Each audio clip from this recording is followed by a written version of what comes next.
Caroline Miller. I'm your host for Just Read It. It's a book review talk show where Pacific Northwest writers give us their take on New York Times bestsellers. This time we're discussing Furious Hours by Casey Sepp. And I have two wonderful guests, Serena Zilliacus and Debby Dodds. And before we get into the book, let's hear from each of you so our readers know your bona fides. So Serena, so let's start with you. Okay, I'm Serena Zilliacus. I'm in the middle of writing, well, two-thirds through writing Where Wild is Born. It's loosely based on my grandmother's life between the two wars, between the US and America. And it concerns a young woman who leaves her mother with her father and goes back to America where she was born. Her father was a silent movie maker, and she traveled across America by train and went to Hollywood in its beginning heydays. And she did things such as teach Rudolph Valentino how to trick ride with her father for the movie The Shake. And then went on film sets with him and eventually ends up back in England for the Second World War and trying to reconnect with her mother. And she falls in love along the way and has children along the way and ends up living in a cabin up in the wilds near Canada. And her life ends in London many years later. Round trip, so to speak. All right. Well, as I said the last time, and I know it takes a long time to write a book, so keep at it, gal, because you've got an audience here for it. And now, Debby, you have a unique book. Tell us a little bit about yours. Thank you, Carolyn. This is my book. It's called Amish Guys Don't Call. And it's about a girl who falls in love with a guy who is raised Amish. And it's set in Lancaster, Pennsylvania. And I grew up in Lancaster, Pennsylvania, but it's not nonfiction. It was inspired by a true life event where I almost went out with someone who was Old Order Mennonite, but I didn't. And that's it. That's the story. Not very exciting. So I said, as we authors often do, what if I had gone out with him, and what if my friends had found out? And it's very much a taboo for Amish people to date non-Amish people, and for non-Amish people to date Amish people. It's a very closed society. If you leave, you're shunned. You can only have an education up to the 8th grade. There are a lot of very different things with the two communities. So that sparked my interest of thinking about kind of the pros and cons of cultures and what if two come together and intermix in a way that is very rare, that doesn't happen very often. I'm currently writing my second book, and it also is based on something that was a true life event. When I was a young girl, I befriended an older lady in the neighborhood, and I used to go over and she would make me sweets. And then it came out she was a Nazi sympathizer and her husband had been in the SS. And I stopped seeing her. But again, author kind of going, what if I were planted? Okay, dear. Yeah. Have you got a title for the second book yet? Work in progress, so not yet. Work in progress. Yeah, I know that title. Yeah. Okay, gals, let's get on with this very intriguing book by Casey Sepp. It's the story of Reverend Willie Maxwell, a rural preacher who actually is a serial murderer. And Harper Lee decides to kill a Mockingbird fame, decides that she's going to do her own in cold blood, but she never finishes the book. So Sepp, the author here, picks up from her notes and writes this book, Furious Hours, which he shows us through the lens of Harper what this preacher serial killer is like. Now, did I get that right, Serena? You want to prove on that? Yeah, those are the bare bones of it. It's an extremely intricately written book. I find from the prologue to all the way through to the end, it's written with almost surgical precision in terms of the periods of life that she's describing, as in the Reverend's life before he begins his first murder, the lives of the lawyer that was involved in the cases that he defended. It's a huge spider's web of interconnected histories, and it's really by chance that Harper Lee meets Tom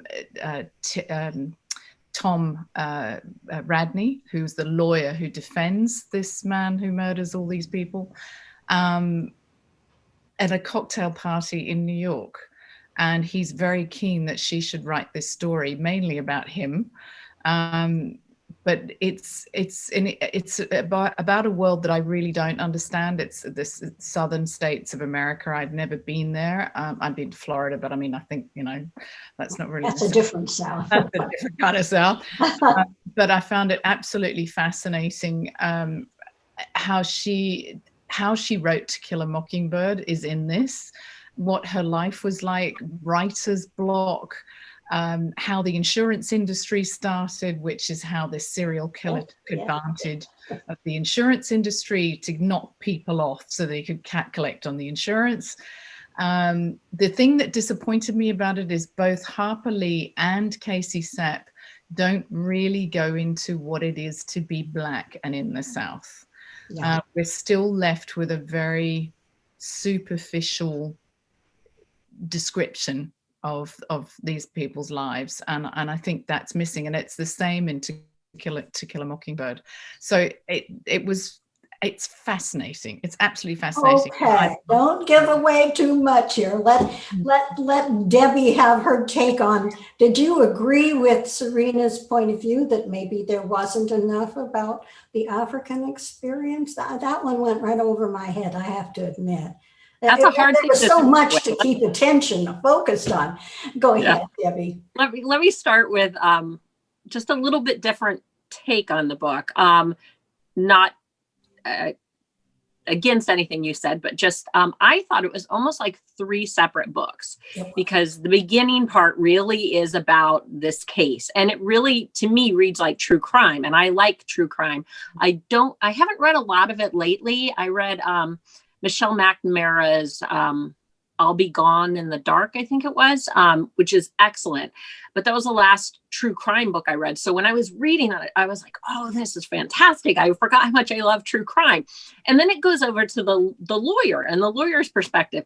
And honestly, that's where I was like, because I didn't find him to be that compelling a character. I thought, he was interesting, but that part of the book, I was a little bit, let's get through this and get to Harper Lee, which I really wanted to read about. Mm-hmm. And then I realized why she had to do it when I got into Harper Lee, because in Harper Lee's book, he was potentially going to be the protagonist. So we needed to know a lot about him. And I actually thought that Casey Sepp did a good job talking about Harper Lee's blind spot with the African-American experience. I thought she actually mentioned that quite a few times.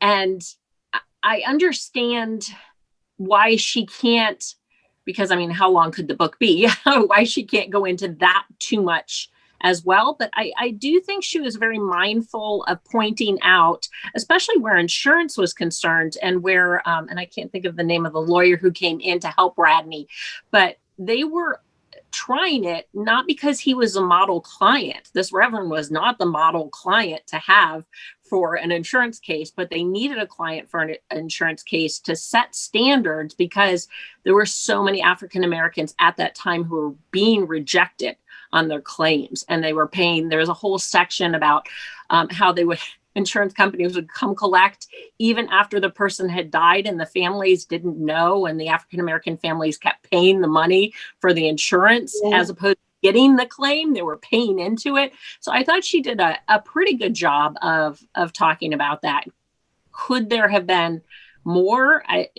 Probably, I think there could have been a little bit more, but I did learn some interesting things. And I do think she called out Harper Lee a few times about the fact that Harper Lee wouldn't stand up for civil rights, about the fact that Harper Lee could have been a voice for change because she had such a platform.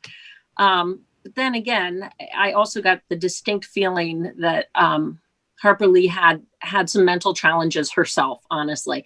The author never says it, but her mother did. And I think that fame happening to her was one of the worst things that could happen to her in some way. First shout out. Well, let me ask the two of you, because I enjoyed, as apparently both of you did, the book or the books maybe, very much. I had trouble throwing a saddle on this horse, simply because the setup is so ridiculous. This preacher who is taking out insurance policies on everyone he knows. I mean, they're not even related, and then bumping them off. It sounded like a Peter Sellers movie.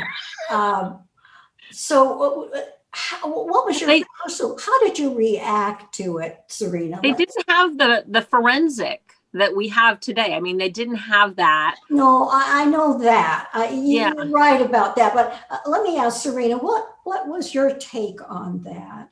Well, I'm always fascinated by crime, right? Why people commit crimes. I do think it's a ghoulish fascination that we all have with, why did so-and-so murder so-and-so? What motivated serial killers? And there was really, I kept waiting for that in-depth, why did he go this route? How could he settle with murdering his own relatives when in fact it seemed you could take out insurance policies on anybody? He could have murdered strangers, but he murdered them within a mile of his own home, and mostly on the same road with the same methods. So there's one line towards the very end that Casey Sepp says that when he died and they went through all his affairs, they found out that he had been having affairs with loads of women around the county, and basically he was popping people off, collecting the insurance and going down the road to see another woman. Now, all right. That was a theory. That was a theory, but it was also that wasn't actually that his third. Well, I won't actually. We're not going to give away any of the clues in the book because it would be a shame. All right, Debbie, I do want to hear. Did any of that, the absurdity of the situation? It could have been theater of the absurd. I have a strong obsession with, as I said, true crime, serial killers, sociopaths.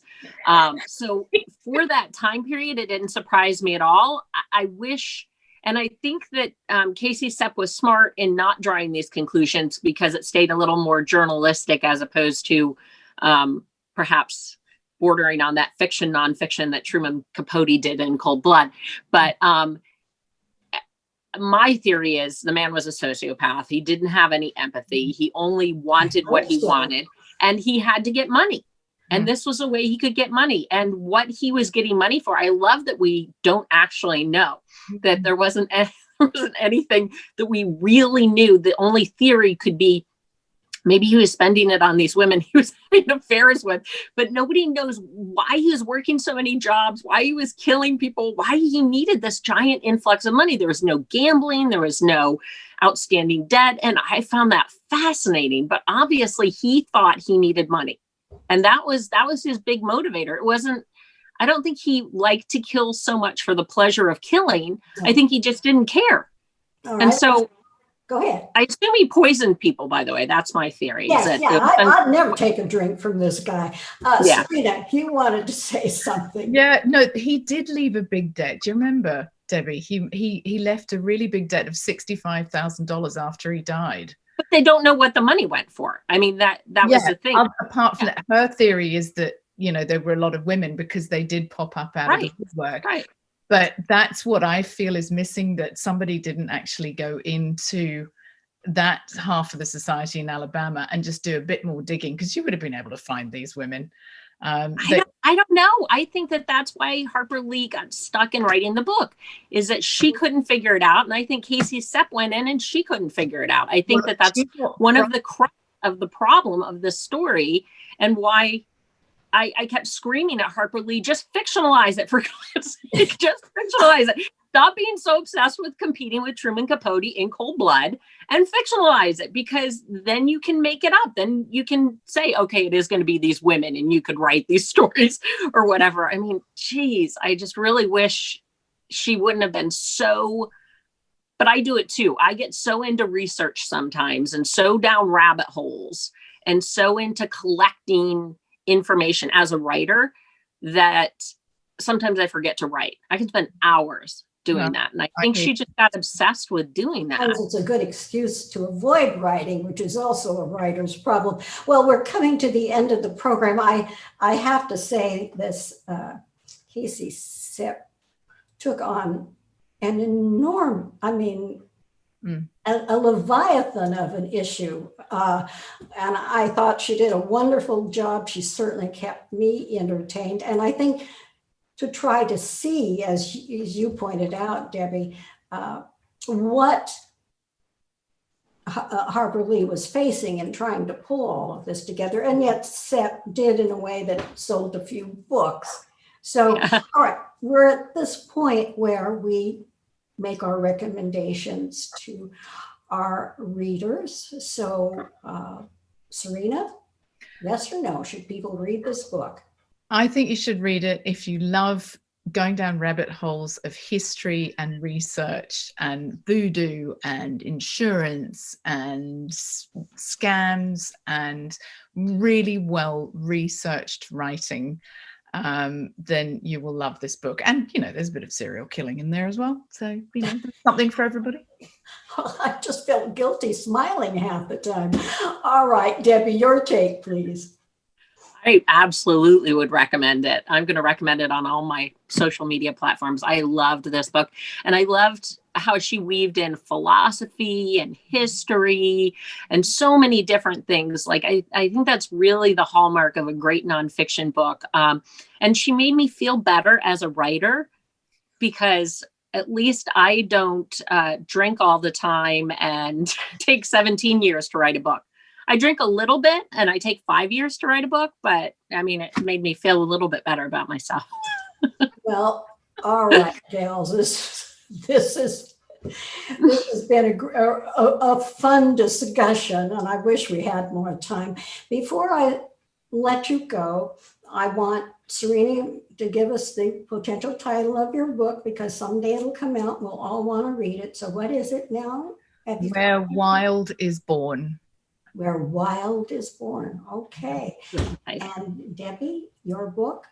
Not give us the one, the Amish one.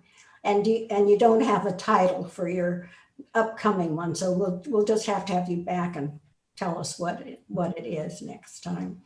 Gals, this has been so much fun. I thank you for being with us today to explore this very novel book.